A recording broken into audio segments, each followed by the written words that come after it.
ci leneen sànq sax yaa ngi koy junj muy lu toll ci 766 milliards yi nga xamante ni dugaloon nañ ko ci wàllu mbënd mi te tey la mbënd mi gën a bëri ci Sénégal alors le premier ministre Ousmane Sonko sàkk woon nag ñu def ay audit ngir xool xaalis boobu nga xam ne décaissé nañ ko dugal ko ci mbënd mi te fa ñu wax fa lañ ko dugal daanaka foofu tey la askan wi gën a sonn audit yooyu nag jàpp nañ ni moom pare na ba ñu koy jébbal ki nga xam ne moo di le premier ministre. alors sa ponk yi xam naa mën na am mu ngi si yeneen ponk yi ArcelorMittal. waaw mi ngi si waaw dinañ ci ñëw.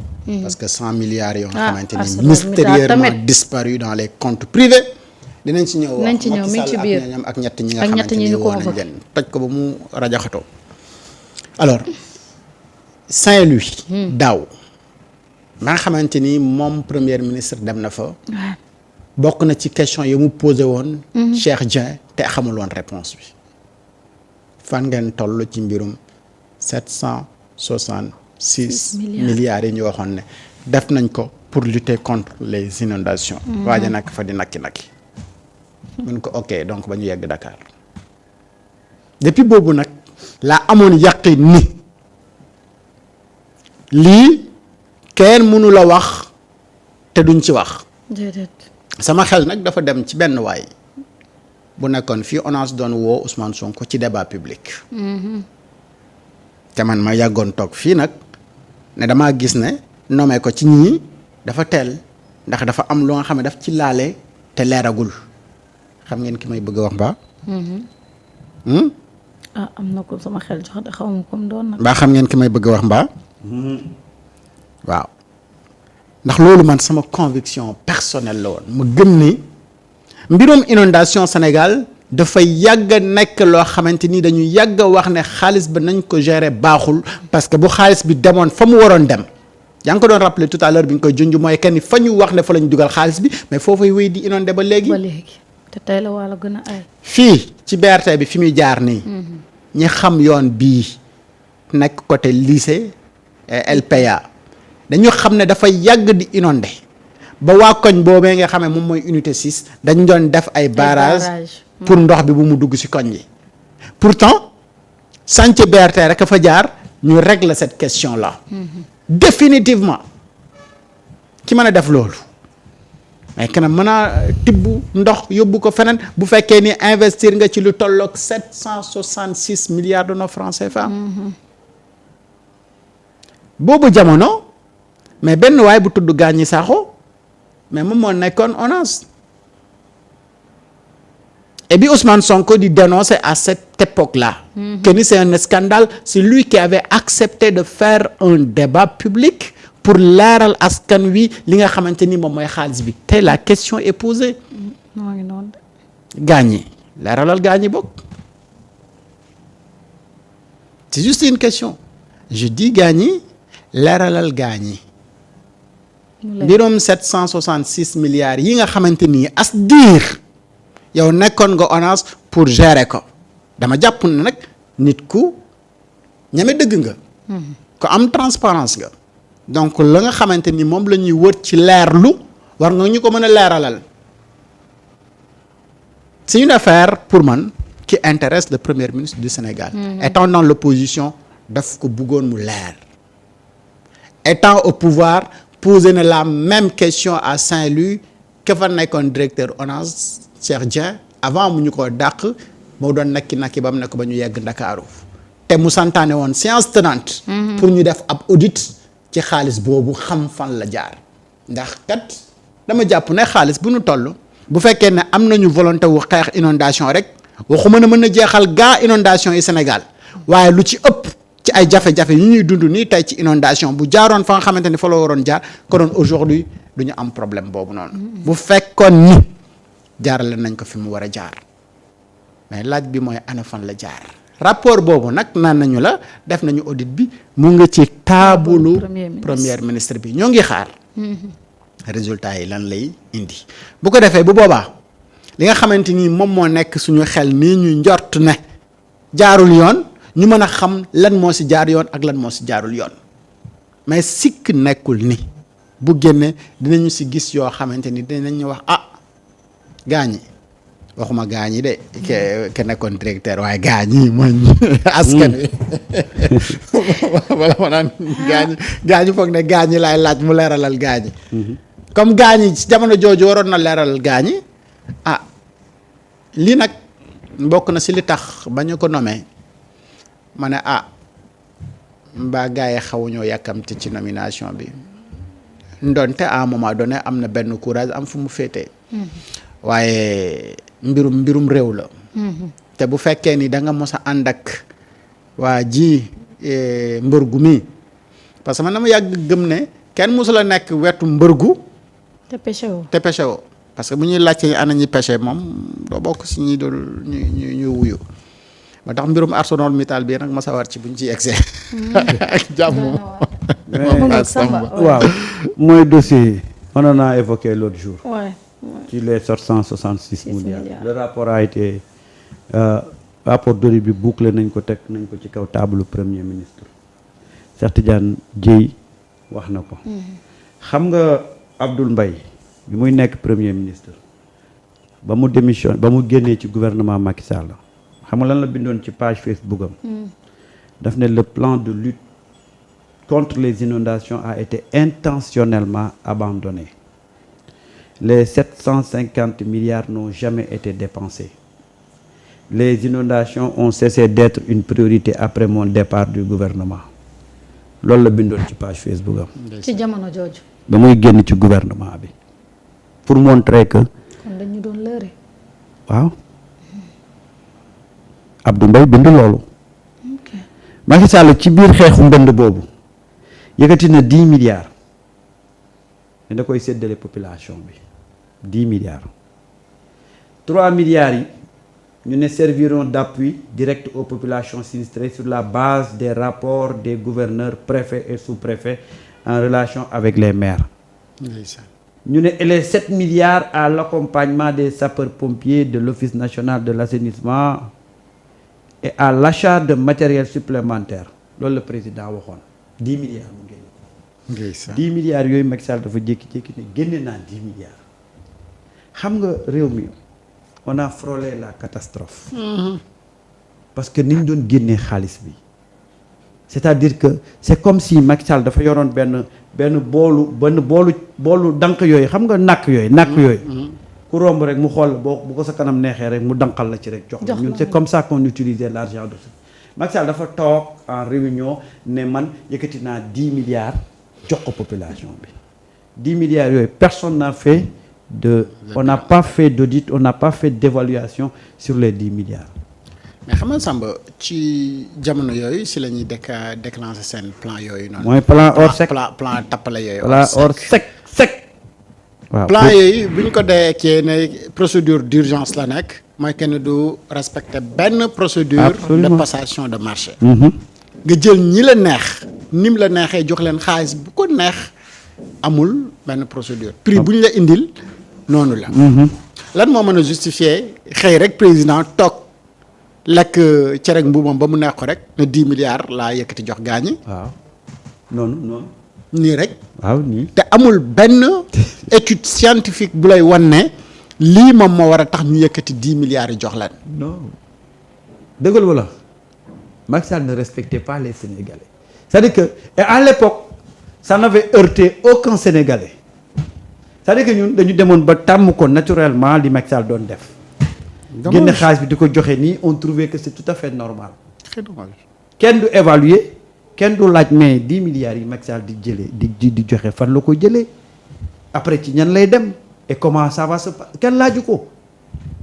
par la suite on a envoyé une mission composée une mission composée de parlementaires mais un parlementaire toog nga yóbbu ko sur le terrain lan la mën a wax ci ay ouvrages est-ce que un parlementaire en général ñun liñ gisuñ fi ay parlementaires yoo xam ne ay experts lañ ci ay affaires ouvrage ci wàllu inondation ci wala leneen. mais quel parlementaire. xam nga jël say parlementaire rek dem. ne pour leurrer askan wi naa wax ne. waaw oui l'Assemblée nationale dem na mais une Assemblée nationale bi nga xamante ni. mais yow yaa ko doon dicter li muy def ak li muy wax. mais bu ñëwee def naan la mais monsieur le président lépp gongo. comme yow yaa ko santaane woon kay 10 milliards yi na nga ko yëkkateeg fa nga ko dugal yëpp baax na. mais en réalité ñun ñëpp xam nañu ne mais monsieur Sall ci réñam xaalis bi milliards yi moom nu ko neex la ko doon utiliser. noonu la jàppee woon parce que amul lenn lu mën a justifier que ni tey da nga soxla pour dimbale ñu nekk ci inondation nga da nga yëkkati 10 milliards nga jox leen. alors que tu ne trouves pas une solution si seen situation bi nga xamante ni moom la ñu nekk ba suñu joonu yàlla tey jii ñoo ngi wax ni 766 milliards dugg nañu si mais sàmm ba tey nit ñaa ngi inondé te fa ñu wax ne foofu la ñu dugal xaalis bi foofu di inondé. te joxe naa tout à l'heure un exemple ci yoonu BRT bi nii fu nga xamante ni de toujours de tout le temps. da doon inondé. waay BRT bi ba mu fa jaaree mais moom moo réglé wàlle donc cette question là donc su ko BRT bi mën a régler cette question là mais bu fekkee ne am nañu volonté ngir xeex mbënn mi ñu jël xaalis bi dugal ko fi mu war a dugg. non amul sans parloo. amuñu woon volonté bi. sans ñu def ci lu nga xamante ni waruñu ko ci def mais konoon inondation dootul fi des. ay xam nga mais Sénégal ngay ñëw Ndakaaru nga dugg ci capitale bi nga mel ni yaa ngi dans la brousse. et c'est dommage top c'est dommage. Très dommage. C'est dommage que tey on devait au-delà de l'aspect budget dépensé on devait orienter le débat sur les inondations ci ay niveau yu gën a am importance. Marita dëkk yi ñu ëpp koom ëpp ñu doole dañuy dund phénomène yu mel nii. waaw. dañuy dund phénomène yu mel à nii. des niveaux beaucoup plus graves. ça. voilà xam nga tey dafa am ñaari aspect yoo xam ne tey ci la ñu waroon focaliser wu. li si des ñu bàyyi ko yoon xaalis bi ñu yàq ak yëpp ñu bàyyi yoon continuer mais que pour une fois ñu woo suñuy experts nos environnementalistes ñu woo suñu experts yi nga xam ne seen xam-xam yëngu na ci wàllu dérèglement climatique yi ñu xool pour les années à venir quel devait être notre mode d'habitat pour que genre kat parce que catastrophe yi ñaanuma ko yàlla mais dafay continuer avec le dérèglement climatique. Samba. tey war nañu mën a indi question yooyu ñu xam. mais keroog fii laa doon laajte xam nga nag ñu waxante dëgg y a beaucoup d'argent qui ont été investis. am na benn rapport d'ailleurs boo xamante ni génnoon na fii di wax ci mbirum ANAT mooy agence nationale de lii à un moment donné ba seen moom lañ doon wax seen trésorier bi moom dafa jaawale woon poosu ANAT ak poosam. poos. mën na dafa jaawale. poosu ANAT ak poosam am na benn rapport bu ko fi génne. ANAT mooy agence nationale de l'aménagement du territoire. waaw xam nga lan mooy liggéeyam Sam. luy liggéeyam. fexe ba nga xamante ni dinañ aménager territoire Sénégal ba fi ñu war a dëkk. ñu xam ko fi ñu warul dëkk ñu xam ko ba question yi nga xamante ni moom mooy inondation ak yoonu mel mais ñu xam ko ñu xam fan la ñu war a mën a bay war et cetera et cetera. c'est-à-dire def l'aménagement du territoire national. agence boobu ndax mu ngi liggéey bu fekkee ni gis nga lii di am nii. waaw waaw. mais xam nga agence boobu bu fekkoon ne mu ngi liggéey. tey du ñu nekk fii di wax waxum inondation konoon au moins defal nañu benn plan moo xamante ni dañu wax ndakaaru dama ne fii la nit war a dëkk fii nit waru fee dëkk nii moom mooy régler ces questions là ñu am benn plan bu audacieux bu sérieux moo xamante ni dañuy wax ne sa waay Dakar nii lañ ko bëggee nii lay doxee fii nag parce que domaine national la ñuy wax la domaine appartient à l'État gis nga nag. yëkkati ñi nga xamante ni ñoom ñoo dëkk fi ñu warul dëkk ñu ne leen dem leen file te def condition yëpp ba nga xamante ni ñoom seen vie dina mel ñoom nañ ko bëggee tout à fait. parce que état nag moom moo am garantie wu assurer nit ñi seen sécurité ak seen bien-être fexe ba nga xamante ni dinañu am l'école fa ñuy dem dinañu am hôpital bu ñu jógee pour dem it ñu mën a dem dinañu am sécurité dinañu am lépp li nga xamante ni soxla nañ ko ci seen dund te loolu wax dëgg fa neex yàlla 766 milliards. boo jógoon rek ci xeex mbënd rek wallahi mbënd mi jaax na. top nag lii mooy le véritable aujourd'hui débat que ñu les bàyyi ko ak experts yi parce que gis nga inondation ak ndox mi fas yéenewul wàññeeku. au contraire mais dëkk yi mu frappé yëpp après dañu poser les débats les véritables débats avec les experts yi ci xam ñu xool ñun ci année yi ñu digmal nii lan moo war a nekk suñu plan. xoolal Dakar ni mu tëddee. waaw en plus Samba ñun des na tuuti géej gi boo deful ndànk ñaanu ma ko yàlla mais ay at yu néew géej gi dana mën a Dakar. fa laa bëggoon a wax en plus am na avancé. de waaw la mer. waaw. donc mer bi mu ngi avancé des zones comme Thiaroye comme yenn yi Bargny ak yooyu mais ndox mi mu ngi gën di avancé. merci beaucoup Aïssatou Doumbouya demal zone yooyu nga xool seen plan d'urbanisation seen plan d'assainissement amul gars yi dañuy dëkk ba pare doo koy xalaat c'est-à-dire que voilà un peu ce qui s'est passé et ni mu amee Dakar noonu la amee à l'intérieur du pays mais loolu tey war nañu mën a interpeller tey suñu experts yi boroom xam-xam yi ñu wax ñu aujourd'hui qu'est-ce qu'il faut faire pour que les années à venir donte mënuñu téye ndox mi parce que Macky Sall ba ko gars yi bëggee sonal danaan la je peux pas arrêter la pluie ah loolu la leen carrément mais ñun du ñu arrêter la pluie mais on fera de telle sorte que su pluie bi ñëwee on va au moins amoindrir wala amortir les dégâts parce que tey Côte d'Ivoire yàggul jóge ci inondation waaye nan lañ def ba coow li am fii amul ca Côte d'Ivoire et foofu ça pleut. te foofu day taw guddeeg bëccëg gis nga dafa am loo xam ne dañuy toog ñu andi experts yi andi borom xam-xam yi waxuma la tappalekat yi de. borom xam-xam yi tey aujourd'hui le cas de Grand Yoff mais ça mérite réflexion.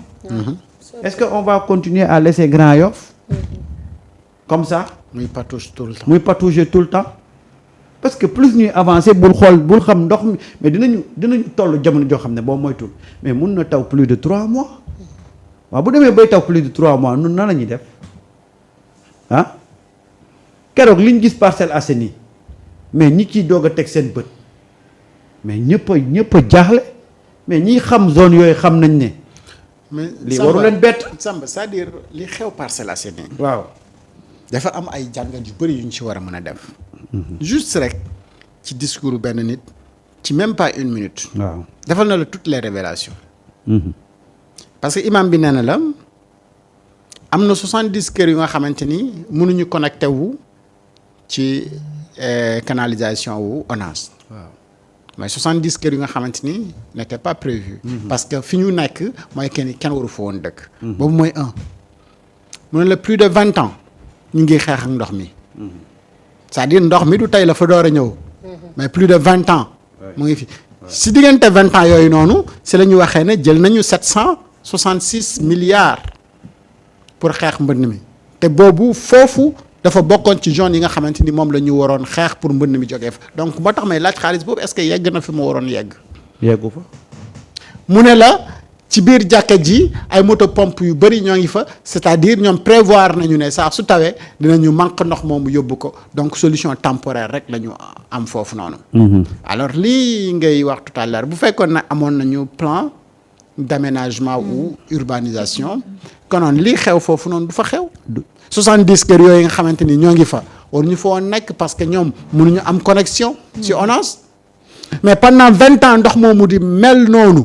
am ay état yu nga xamante ni jaar nañu fi mais lan la ñu def pour trouver une solution ci askan woowu noonu te def foofu et aujourd'hui c'est un nouveau gouvernement qui vient 1 heure de temps ou 2 heures de temps après mu trouver une solution temporaire ci loolu mais ngay leen di xaar ne yow da nga leen di mesurer par rapport ak loolee nga xamante ni ñoom waxal nañ ne pendant 20 ans ñu ngi xeex ak